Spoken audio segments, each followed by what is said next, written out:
Hello అండి. Welcome back to my channel. ఈరోజు ఈ వీడియోలో వచ్చేసి రాగి చెంబు ఈశాన్య మూలలో ఎలా పెట్టుకోవాలి, అందులో ఏమేం వాడాలి అనేది చూపించబోతున్నాను.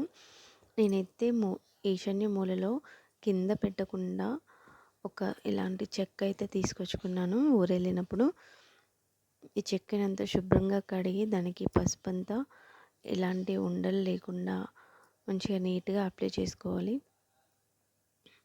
మనం కడపని ఎలాగైతే పొదిస్తామో అలా దీన్ని కూడా పొదించుకొని బియ్యపు పిండితో ముగ్గు వేసుకోవాలి.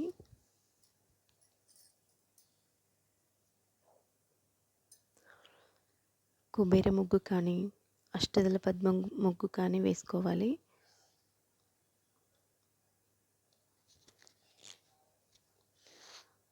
ఎందుకంటే ఈ రెండు కూడా ఆ అమ్మవారికి చాలా ప్రీతికరమైన ముగ్గులు.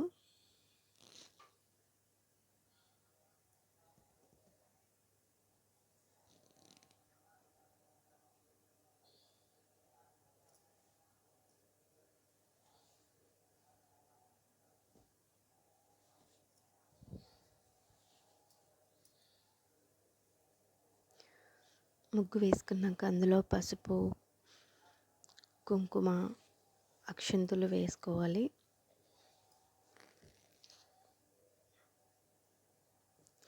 తర్వాత రాగి చెంబుని శుభ్రంగా క్లీన్ చేసుకొని మరకలు లేకుండా క్లీన్ చేసుకొని దానిపైన స్వస్తిక్ సింబల్ వేసుకోవాలి.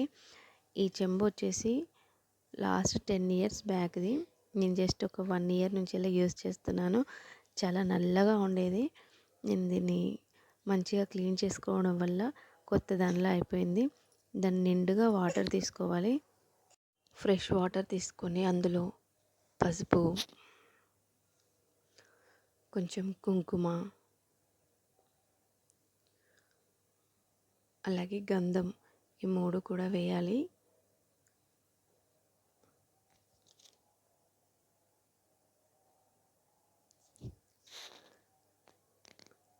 అలాగే పచ్చకర్పూరము, జవ్వాదు.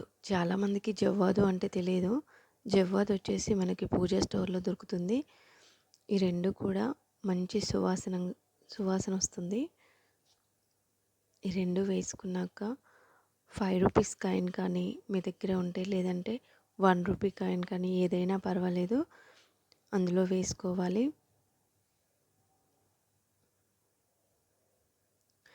నెక్స్ట్ వచ్చేసి ఫ్లవర్కి మనం బొట్టు పెట్టినా పెట్టకపోయినా ఏం కాదు. నేను అలా అందంగా ఉండాలని పెట్టాను. ఫ్లవర్ వేసుకోవాలి. తర్వాత కొంచెం ఫ్లవర్ పైన జవ్వాదు వేసుకోవడం వల్ల స్మెల్ మంచిగా వస్తుందనేసి నేను వేసాను. అలాగే లాస్ట్లో కొంచెం మనం హారతి ఇచ్చే కర్పూరం ఉంటుంది కదా, అది కూడా వేసాను కొంచెం స్మెల్ ఎక్కువగా రావడానికి. ఎందుకంటే లివింగ్ రూమ్లో పెట్టుకుంటాం కదా, అక్కడ ఎక్కువ స్పెండ్ చేస్తాం కాబట్టి మంచి స్మెల్ వస్తే చాలా మంచిగా అనిపిస్తుంది. అలాగే అక్షింతలు వేసుకోవాలి. అంతే. ఈశాన్య మూలలో పెట్టుకొని ధూపం వేసి పూజ చేసుకోవాలి. ఇలా చేసుకోవడం వల్ల ఇల్లంతా చాలా ప్రశాంతంగా ఉంటుంది.